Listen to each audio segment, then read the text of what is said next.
देखो बेटा ये सवाल बहुत प्यारा, ठीक है। इसमें क्या है कि कहीं भी आपको फ्रिक्शन नहीं मानना है, सबसे इंपॉर्टेंट ये है। वेज है, फिक्स वेज, और उसके ऊपर एक और वेज रखा है जो मूवेबल है, जो सरक सकता है, डब्ल्यू से शो किया गया है। ये जो ऊपर डब्ल्यू है उसका मास एम है, उसके ऊपर जो पहला ब्लॉक रखा है उसका भी मास एम है, और उसके ऊपर जो दूसरा ब्लॉक रखा है जिसको 2 लिखा गया है उसका मास एम बाई 2, फिर 3 का मास एम बाई 4, फिर 4 का mass M by 8, and so on up to infinity. Infinity block system, एक ब्लॉक चेन है एक तरह की। जो फिक्स्ड वेज है सबसे नीचे वाला, उसका जो इंक्लिनेशन है वो थीटा है, जैसा कि आपको फिगर में दिख रहा है। और फिर जो डब्ल्यू है वो भी थीटा इंक्लिनेशन के साथ जो है एक हॉरिजॉन्टल सरफेस फॉर्म कर रहा है, जिसपे 1 2 3 ये सब रखे हुए हैं लाइन से। अब अगर मैं इस सिस्टम को रिलीज करता हूं तो दो तीन चीजें यहाँ नोटिस करने वाली हैं जिन पे सवाल पूछा गया है। सबसे पहले पूछा है कि डब्ल्यू जो है, जो पहला वेज है एम मास का, वो फिक्स्ड वेज के ऊपर किस एक्सेलरेशन के साथ नीचे फिसलता है, वो निकालना है आपको। दूसरा आपको ये बताना है कि जो 1 और 2 वाले ब्लॉक हैं उनके बीच में नॉर्मल रिएक्शन कितनी लग रही है। मतलब बेहद खूबसूरत सवाल, और टिपिकली जिसको एडवांस वगैरह में या ओलंपियाड्स वगैरह में पूछा जा सकता है, उस कैटेगरी में लाई करने वाला सवाल है। देखिए ध्यान से, this is one of the most beautiful things. सबसे पहले आपको यह समझना पड़ेगा कि ये जो वेज है डब्ल्यू, जिसका मास एम है, ये नेचुरली किधर खिसक सकता है। जाहिर सी बात है नीचे। इसको मैं एक्सेलरेशन ए से मान लेता हूं, नीचे खिसकता हुआ। क्यों? क्योंकि इस पे यार एक mg लगेगा। अगर फोर्सेस के एनालिसिस करूं तो एक ये वाला नॉर्मल रिएक्शन n1 या nw लगेगा, है ना। और एक जो ऊपर से टोटल नॉर्मल रिएक्शन लग रहा है, जो उसके ऊपर वाला ब्लॉक इसके ऊपर ढकेल रहा है, वो n1 लगेगा, ऐसा मान लेते हैं। अब आप ध्यान से सोचिए, तो अलोंग द मोशन इसके पास देखो, परपेंडिकुलर मोशन ये कर नहीं सकता, तो अलोंग द मोशन इस पे लगने वाले तीनों फोर्सेस के कंपोनेंट्स को अगर स्टडी किया जाए तो mg का इधर कंपोनेंट कितना आएगा, mg साइन थीटा, ठीक। और n का भी इधर कंपोनेंट, n का नहीं n1 का इधर कंपोनेंट कितना आएगा, n1 साइन थीटा। अब ध्यान से देखें तो nw has no components along the motion because motion is parallel to the plane. Sir ऊपर उतना सारा वेज रखा था, मास रखा था, उसका क्या? उनकी वजह से ही तो n1 डेवलप हुआ है, n1 वर्टिकल फोर्स। तो असल में उन सब का कंट्रीब्यूशन n1 में छिपा हुआ है। अब अलोंग द मोशन अगर मैं इक्वेशन ऑफ मोशन लगाता हूं तो mg साइन थीटा ये है वन ऑफ द फोर्सेस, और उसके बाद n1 का जो नीचे है वो कितना है बेटा, n1 साइन थीटा। ये दोनों मिला के ये जो मास m है उसको एक्सेलरेशन a दे रहे हैं। So this comes out to be ma। a आपने मान रखा है कि स्लाइडिंग एक्सेलरेशन a है। अब आप ध्यान से देखें तो इसमें बहुत सारे अननोन्स आके डेवलप होने वाले हैं, तो इक्वेशंस को थोड़ा केयरफुली मैनेज करेंगे, ठीक है। अब इसके आगे आप क्या सोच सकते हैं, देखिए अब वेज से ऊपर चलते हैं तो पहला मास कितने का था, m का था। उसके ऊपर का मास कितने का था, m/2 का। उसके ऊपर मास m/4 का, अप टू इन्फिनिटी। तो वेज के ऊपर जो टोटल मास है, अगर मैं इसे एक कंबाइंड सिस्टम मानूं तो इसमें टोटल मास कितना आएगा, m plus m/2 plus m/4 plus and so on up to infinity. और ये इन्फिनिटी सीरीज को अगर आप a/1 - r लगा के जोड़ेंगे तो इसकी वैल्यू आपको मिलेगी 2m। यानी वेज के ऊपर जो टोटल जमावड़ा लगा हुआ है ये 2m मास का है।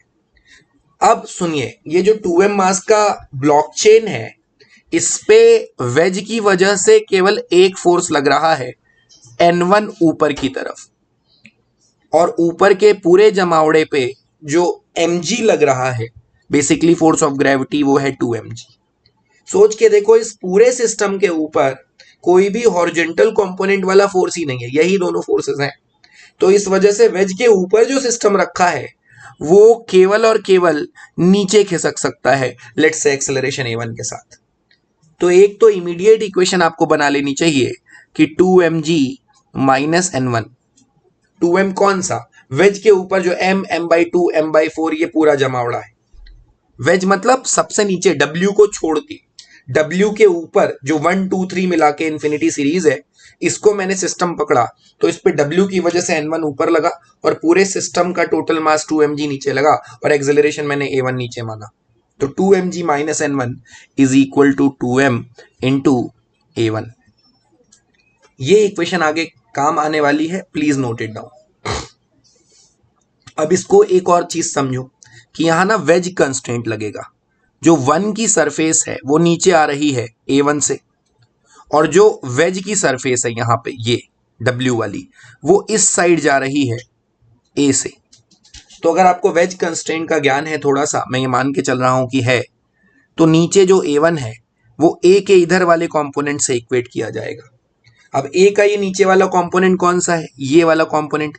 A का ये नीचे वाला या A का वर्टिकल कंपोनेंट कौन सा है? तो ध्यान से देखो, ये एंगल था थीटा, तो A का जो नीचे वाला कंपोनेंट आएगा वो A cos 90 माइनस थीटा, यानी A साइन थीटा आएगा। तो असल में A1 is equal to A sine theta लिखना बिल्कुल उचित बात है। अब अगर मैं यहां से A1 is equal to A sine theta मान चुका हूं, तो ऊपर देखिए mg sine theta plus N1 sine theta is equal to MA। mg sine theta plus N1 sine theta is equal to MA।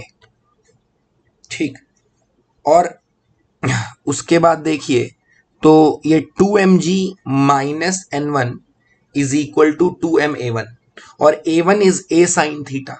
तो मैं क्या करता हूं, मैं A1 को A साइन थीटा बना के इधर रख देता हूं। ठीक, तो A1 को A साइन, हाँ ठीक है, तो ये हो जाएगा 2mg minus N1 is equal to 2m into A1 को A साइन थीटा बना दूं तो ये 2A साइन थीटा हो जाएगा। तो ये हो गया N1 और A में एक रिलेशन, और ऊपर mg sine theta plus N1 sine theta is equal to MA। ये है N1 और A में दूसरा रिलेशन। अब इन दोनों रिलेशन की हेल्प से I am going to solve for N1 and A। How to solve for N1 and A? Equation 2 को, ये जो आपने बनाई है 2mg minus N1 is equal to 2ma sine theta, इसको इक्वेशन 3 मान लेते हैं। इसको साइन थीटा से मल्टीप्लाई कर दीजिए, तो ये बनेगा 2mg sine theta minus N1 sine theta is equal to 2ma sine square theta. ठीक, अब ये जो इक्वेशन 4 आपकी बनी, उसमें जो इक्वेशन 2 है mg sine theta plus N1 sine theta is equal to ma, इसको जोड़ दीजिए। तो नीचे देखिए माइनस N1 साइन थीटा है और ऊपर देखिए प्लस N1 साइन थीटा है, ये दोनों एक दूसरे को कैंसिल कर देगा। तो ये बनेगा mg sine theta plus 2mg sine theta which becomes how much, 3mg sine theta is equal to right side में बनेगा ma plus 2ma sine square theta. तो is equal to ma common ले लीजिए, ये बनेगा 1 प्लस 2 साइन स्क्वायर थीटा। अब आप m से m काट दीजिए तो a की वैल्यू बनती है, कितनी बनती है a की value? 3g sine theta divided by 1 plus 2 sine square theta. This actually is one of your answers. a is equal to 3g sine theta divided by 1 plus 2 sine square theta. पर हमारा सवाल यहाँ खत्म नहीं हुआ है, हमें 1 और 2 के बीच में नॉर्मल रिएक्शन भी निकालनी थी। तो सोचो मेरी बात, सुनो मेरी बात। अब अगर मैं 1 को छोड़ दूं, 1 का मास m था, और उसके ऊपर वाले पूरे सिस्टम को एक सिस्टम की तरह ट्रीट करूं, तो 1 को मिला के टोटल मास 2m आया था, तो 1 को छोड़ के टोटल मास m आएगा। मतलब m/2 से लेके जो इंफिनिटी सीरीज है, इस वर्टिकल कॉलम को अगर मैं ऐड करूंगा, I will get m as the answer. इस पे जो नॉर्मल रिएक्शन 1 की वजह से ऊपर लग रहा है वो मान लो n2 है, मुझे यही n2 चाहिए। अब सोच के देखो, ये पूरा वर्टिकल कॉलम नीचे एक्सेलरेशन a1 से गिर रहा था जिसकी वैल्यू a साइन थीटा थी, यही तो हम वेज कंस्ट्रेंट से निकाल चुके थे, और इसका टोटल मास इस कॉलम का mg होगा। तो नीचे की तरफ इस पे नेट फोर्स कितना आएगा, mg माइनस ये जो भी n2 है that is equal to m into a1 and a1 is equal to a sine theta. तो यह आएगा mg minus n2 is equal to m into a into sine theta. अब ऊपर आप ध्यान से देखिए तो आपको a साइन थीटा की वैल्यू मिलेगी 3g sine square theta upon 1 plus 2 sine square theta.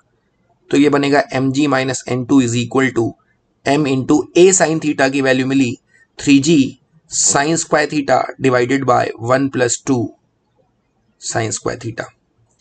यहां से आप n2 निकालेंगे तो n2 की वैल्यू आएगी, mg कॉमन ले लीजिए, 1 minus 3 sign square theta divided by 1 plus 2 sine square theta. LCM आप 1 प्लस 2 साइन स्क्वायर थीटा रख सकते हैं, तो ये हो जाएगा 1 plus 2 sine square theta minus 3 sign square theta. तो n2 की वैल्यू बनेगी mg 1 plus 2 sine square theta minus sign square theta, that is 1 minus sign square theta divided by 1 plus 2 sine square theta. 1 minus sin square theta becomes cos square theta. So the answer becomes n2 is equal to mg into cos square theta divided by 1 plus 2 sin square theta. This becomes your answer for n2, and this is what they have asked, mg cos square theta divided by 1 plus 2 sin square theta.